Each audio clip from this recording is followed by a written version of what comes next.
Welcome to today's spine-chilling video. 3 disturbing true basement horror stories. Basements often feel like a world of their own, dark, damp, and isolated.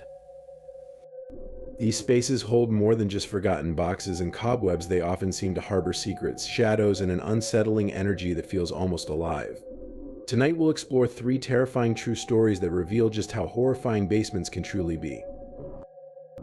But before we dive into the darkness, I want to take a moment to thank each and every one of you for supporting this channel. Your incredible encouragement, whether through subscribing, leaving thoughtful comments, or simply tuning in, means everything.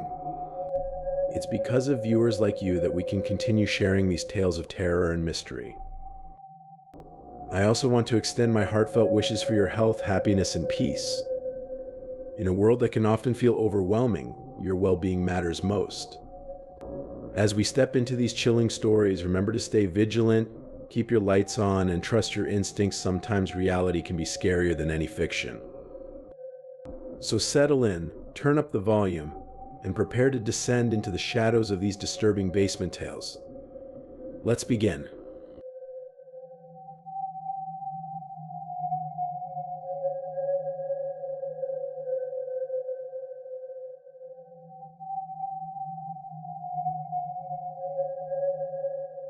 Story 1: The Basement.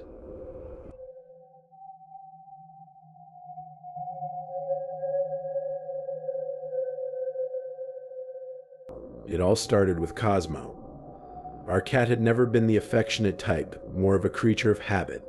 For years he'd claimed the basement as his territory, his fur-free lair to avoid shedding all over our beds.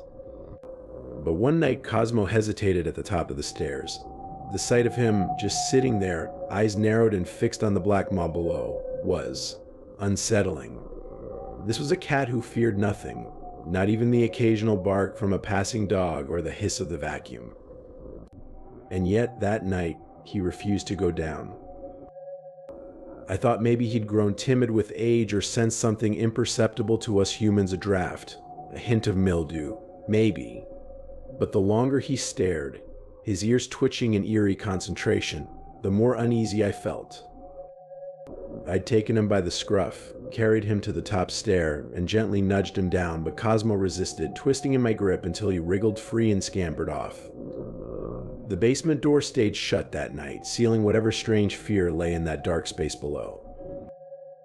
After a few nights of Cosmo lingering stubbornly at the top of the stairs, I tried to coax him down again. He'd press against me, mewling a sound unfamiliar from our usually silent, self-sufficient cat. His amber eyes would search mine, almost pleading.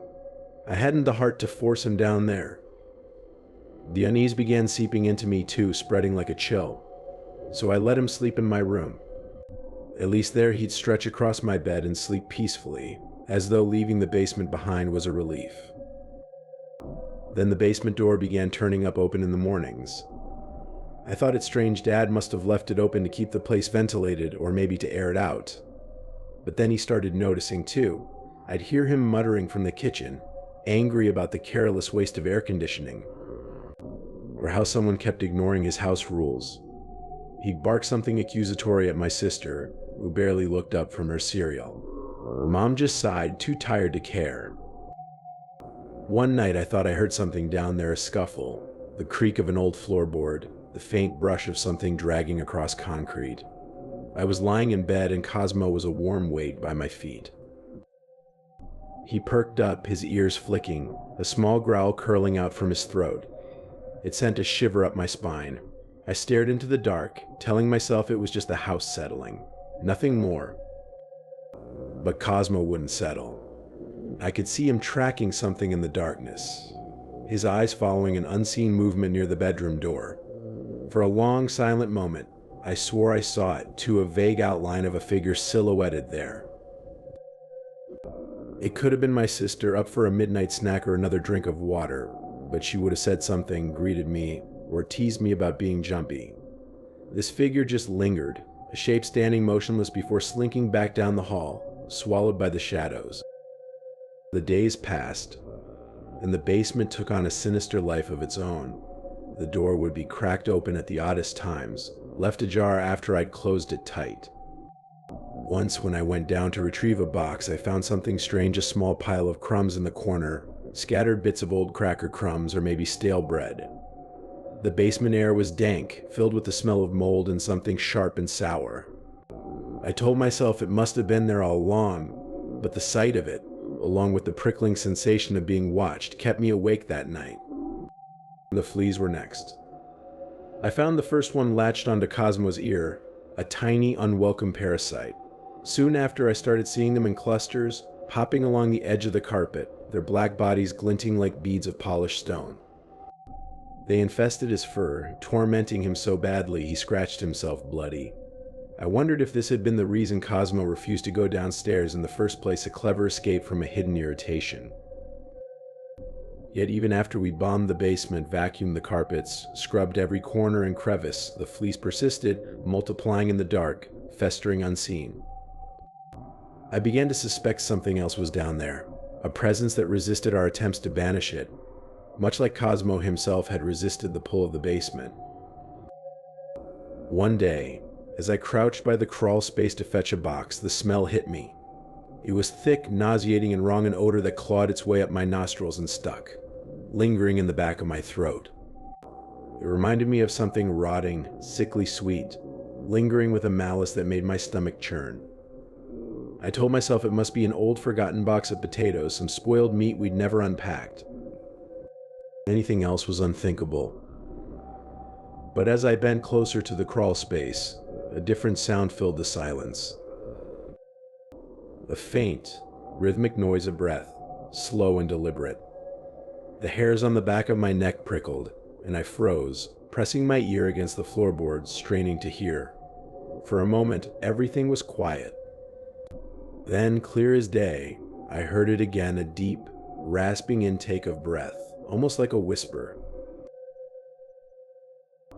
The realization crept in slowly, an awful certainty settling in my gut. I backed away, feeling a surge of cold terror wash over me. My mind swam with the implications, with images too dreadful to dwell on.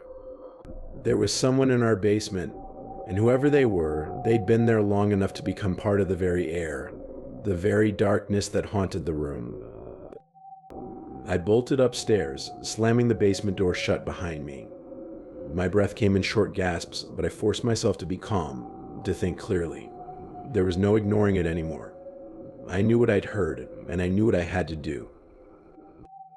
I locked the door and dialed the police. When they arrived, they didn't rush. They moved cautiously, exchanging wary glances as they crept down the stairs. I waited at the top, each second ticking by like a heartbeat. I heard muffled voices, followed by a faint scuffle, a shuffle of something heavy and unwilling. A moment later, a police officer came back up, his face pale and drawn. "We found evidence that someone's been living down there," he said, his voice grim. "Looks like a homeless man. Possibly been here for weeks, maybe months." They found an old, soiled sleeping bag stuffed in the crawl space and a scattering of empty food wrappers tucked in corners of the basement. But the worst part was the claw marks on the floorboards, jagged lines carved into the wood as if he'd spent countless nights scraping at them, pulling himself forward, inch by inch, toward the stairs. They told us he'd been sneaking up during the nights, scavenging food from our kitchen, hiding whenever he heard footsteps. That he'd probably been watching us for some time, learning our habits, moving only when he knew he wouldn't be seen. After they left, we boarded up the basement door, locking it as if we could trap the memory of him, trap the knowledge of that hidden world beneath our feet. Cosmo still wouldn't go near it, his fur prickling whenever he passed by, his eyes darting to the shadows as though he could still sense something lingering in the dark, in the space left by the man who'd haunted our home. As for me, I couldn't shake the feeling that he wasn't truly gone. Every creak of the floorboards, every faint rustle in the night felt like an echo of that rasping breath, of eyes that watched us from the dark. I told myself it was over, that we were safe now. But each time I saw Cosmo glancing at the basement door, his fur standing on end, I couldn't help but wonder if, in some way, the basement had held on to its intruder, if his presence had seeped into the walls, lingering long after he'd gone.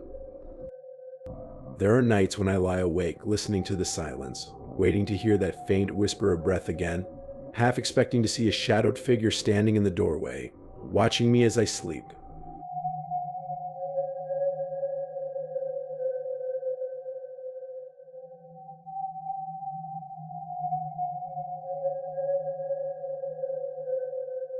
Story 2: The Mask in the Window.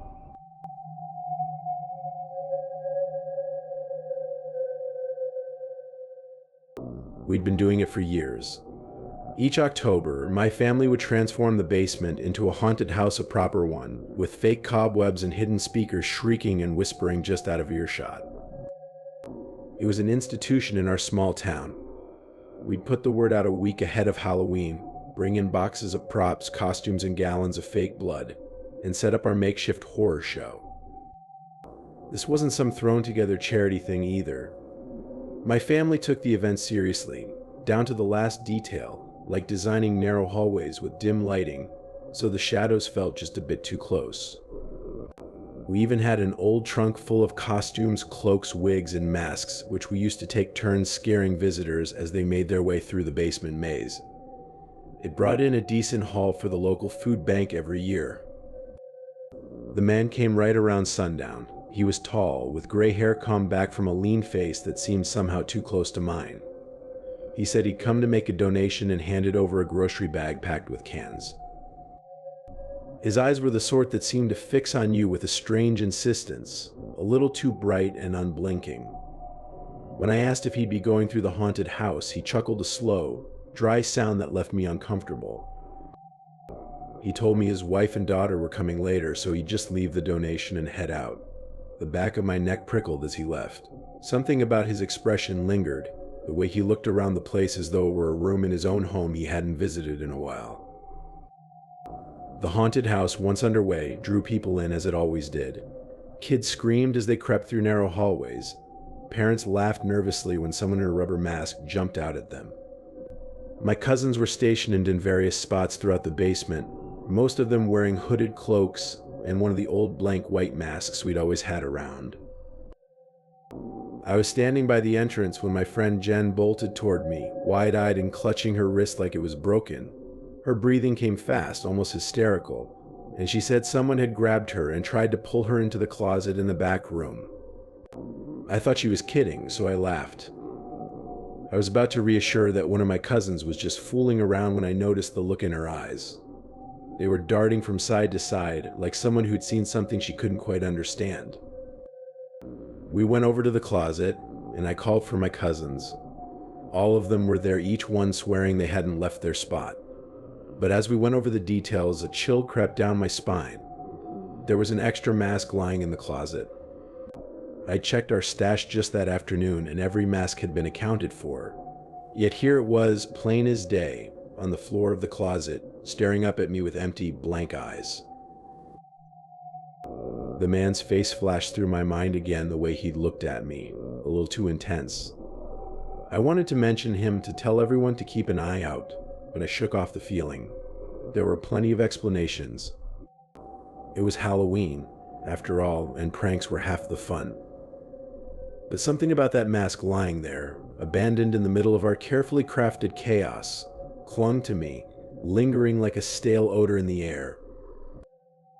The haunted house wrapped up around midnight, and everyone went home, but I felt unsettled, a gnawing worry that something had slipped through our doors that night. Later, I lay in bed, too tense to sleep. It was the silence, the sort that presses down on you, getting heavier as each minute passes. And in that silence, I heard it, a slow, persistent tapping against my bedroom window. I froze, dread spreading through me, as if my whole body had turned to ice. The taps were light, almost polite, like someone just testing the glass. And then a scratching sounded deliberate, steady scrape that grew sharper with each pass. I lay there, wide-eyed, my pulse pounding against my ribs, unable to move, gripped by a horrible certainty that if I looked, I'd see him standing there with that mask covering his face. A blank, unfeeling expression staring in through my bedroom window. The tapping stopped, and I forced myself to breathe, to turn and look. But the window was empty, dark, showing only the bare limbs of the tree that scratched and tapped as the wind pushed them. It could have been anything: the wind, a stray branch, some animal. And yet, when I closed my eyes, all I could see was that blank, anonymous mask lying on the closet floor. The police came the next morning. My dad had seen how rattled I was and decided to call them, but they didn't find any signs of an intruder. No footprints, no scuffs or scratches on the window ledge, just the quiet, unbothered landscape of a backyard bathed in morning light. They suggested an animal, but as they spoke, I saw the officer glance at me, a skeptical arch to his brow, like he was already chalking it up to Halloween jitters. Months passed, and the memory of that night began to fade into a blur of nervous laughter and after-the-fact logic. But the unease lingered, gnawing at the edges of my mind, until that night in February. I was cleaning up the basement, dragging a broom along the cold concrete floor, kicking aside a few stray bits of Halloween decor that had been left behind. I yanked the broom handle to sweep up a corner near the closet, and something fell. A soft, muffled thud, the kind that makes your heart stutter and your blood run cold. I turned slowly. There on the dusty floor lay the mask, that same blank, hollow-eyed mask I'd shoved to the back of the prop trunk months ago. The one I'd convinced myself was just part of our Halloween setup, nothing to fear.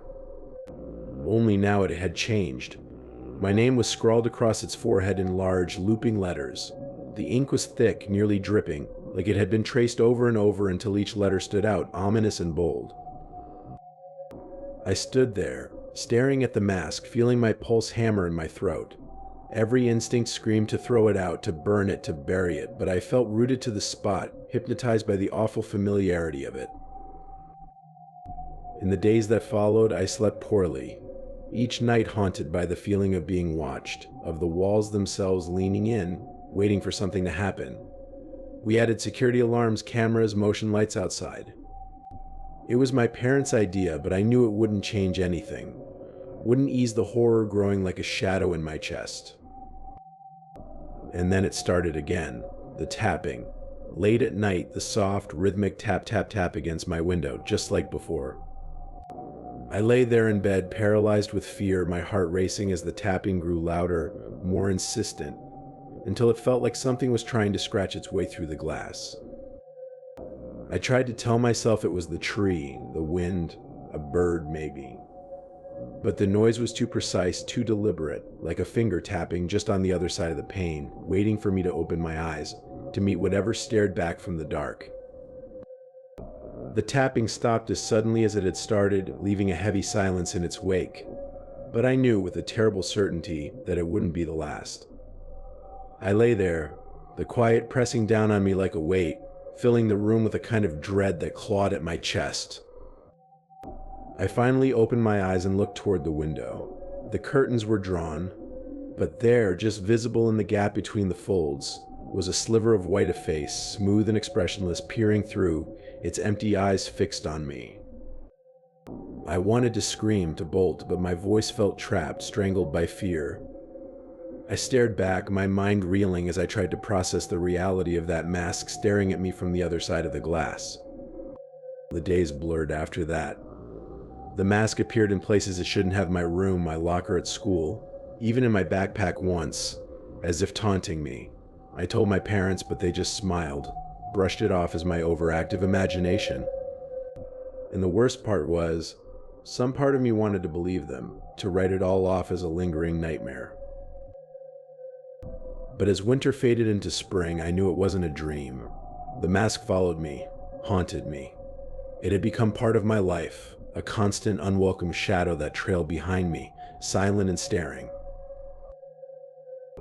And now as I write this, I can feel it again, the familiar tapping on my window, steady and insistent, waiting for me to acknowledge it. I'm afraid to look, afraid of what I'll see staring back at me from the other side of the glass. But deep down, I know that no matter how tightly I close my eyes, it's still there, waiting, that blank, anonymous face that somehow knows my name.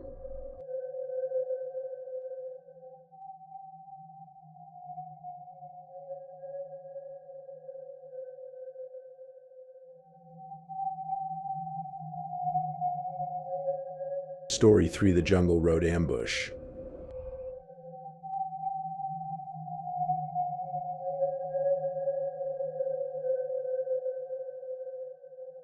The decision to take that road undisturbed by the hurried footsteps of other travelers, its dust untroubled by the wheels of any other vehicle, was a choice made in the grip of an unspoken yearning.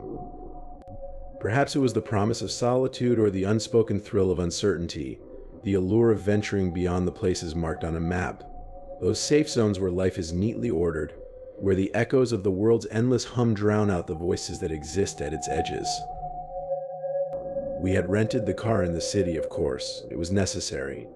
The city, a place of indifference, had swallowed us into its rhythm, its incessant pulse, its humanity too crowded, too fevered to leave room for anything resembling quiet. So we had sought out the distance, rented a car, and left. Left for what? It is difficult to say. But the drive through Mexico's forgotten, rural landscapes promised to be the kind of journey we could claim, the kind that offered the richness of mystery without the suffocating presence of civilization. I should have known better. Or we were cautioned. The locals, their eyes shadowed with something more than simple concern, had warned us with vague phrases too careful to tell us exactly what lay beyond the safety of the well-traveled paths. The jungle is not a place for tourists, they had murmured, almost reverently, as if it were something not entirely of this world. They spoke of places that were not marked on any map, places where time and distance lost their meaning, as if they were warning us not only about the danger of the jungle, but about its very nature, a thing that did not observe the same rules as we did. But we, as tourists often do, felt invincible, foolish in our certainty that nothing could happen to us. It's just a jungle, we had told ourselves, like it was no different from the small patches of greenery we could find anywhere else. We did not see it as something else, something older than us, something that had learned long ago to swallow those who thought themselves masters of the world. We had come to that dirt road, a thin scar in the jungle's fabric, worn and forgotten. The trees seemed to close in around us, their branches low, as though the sky itself was unwilling to gaze upon the things that walked below. The car moved slowly, its tires crackling over the dry earth, disturbing a silence that had no business existing in a world so alive. But it was not the silence that unnerved me. No, it was the way the silence began to feel wrong, as though the world had forgotten how to make sound, as if it were listening, waiting for something to come. And then they appeared. 3 men, cloaked in shadow and woven from the same darkness that hung like a blanket over the road. They emerged from the trees, not walking but floating, slipping from the landscape itself. I should have called them figures, but they were something else, shapes, broken outlines that twisted and merged with the world in a way that defied sense. For a moment they were indistinguishable from the jungle, as though they had always been there, waiting. Their bodies were too quiet, too unmoving, like the stillness that had lingered before the wind started to blow. It happened in a flash, in that strange stillness that clung to the air just before something terrible begins. The man with the knife, how do I remember him, really? He was less a person than a presence, his knife glinting dully in the muted light, reflecting a world that had forgotten how to shine. It wasn't the weapon that disturbed me, nor the ease with which it was produced. It was the way it seemed to belong there, in the jungle, in the air itself, in the trembling space between us and the jungle's insidious pulse. They did not speak. The words were irrelevant, I suppose. The knife's promise was all that needed to be said. The quiet demand for money, for something tangible to extract from us, was almost an afterthought. There was no urgency in their actions, no desperation, just the feeling of something old, something far more terrifying than we were prepared to face. I don't know what it was. Perhaps it was the way the shadows seemed to curl around them, twisting like living things, that made it feel as though we were not being robbed at all. This was not theft, not a simple act of aggression, it was something darker, more intimate. The knife was not meant to take our money, but to remind us of something we had forgotten. The jungle did not want us there. The men were merely its agents, its hands reaching out to remind us of our insignificance, our fleeting presence in a place that had no room for us. It was my partner who reacted first. The shout that broke the air seemed to snap us back into our bodies, to remind us that we were, for the moment, still human, still capable of decision. I slammed my foot to the pedal without thinking, without knowing how we would escape or what the consequences would be. The car lurched forward, its engine growling in the tense air, and for a moment I thought we might not make it. The road, if it could even be called that, was narrow, winding, uncertain, but there was no time for hesitation. There was only the frantic surge of the engine, the metallic scream of the tires as we tore through the undergrowth. The men did not chase us, not physically. Perhaps they didn't need to. Perhaps they had known this moment would pass and that it would leave something behind. The shadows in the rearview mirror were not those of men. They were something else entirely, a formless presence that I could not escape, even as the car sped forward. The road did not seem to end. It curved endlessly, the trees thickening and thinning with each turn, but the landscape felt like a stage, a place where time did not quite move as we expected. Our breath was heavy, but the feeling of being pursued remained, a lingering presence just outside the windows, always just behind us. I had escaped from the men, but I had not escaped from the road. Not from the jungle. Not from the knowledge that the land itself had seen us, had marked us. Hours passed, perhaps, or maybe only minutes. We didn't speak. There was no need to. The silence between us was a part of the landscape now, thick and pressing, as if it had wrapped itself around our bodies and minds. When we finally reached the outskirts of the town, we were no longer the same people. I could feel it in the way we moved, in the way we no longer trusted the air around us. The city, the world of roads and familiar faces seemed distant, alien. We did not belong there, and I did not want to belong. We spoke then, but only to confirm what we already knew. We were not meant to be there, not in that place. The jungle had made its claim, and no matter how far we drove, we would never escape it. The men, those figures, those shadows had faded into the trees. But I know they are still there, and so is the jungle, waiting, watching, its heart beats somewhere beneath the surface, a rhythm too ancient for us to understand. And though we fled, though we returned to the world of safety and order, the jungle does not forget. It is never forgotten. And now, neither can I.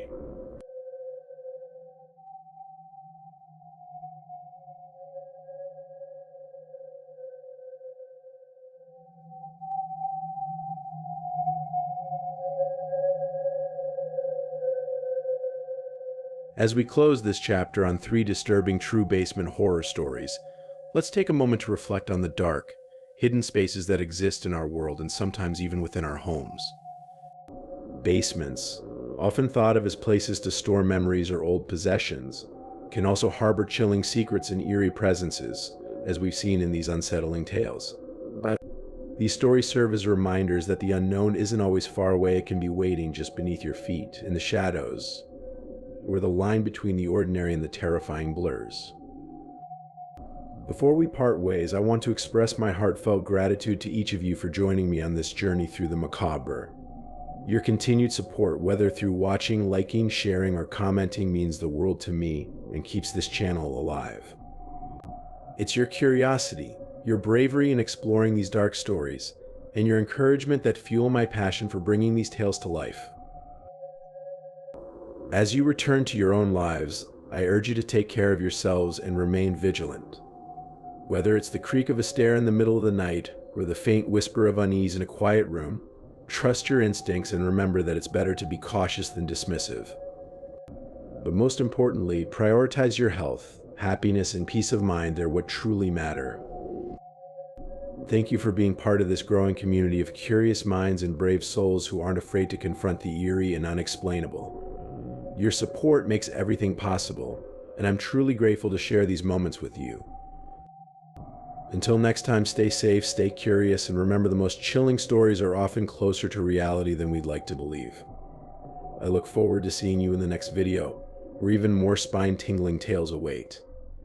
Take care, and see you soon.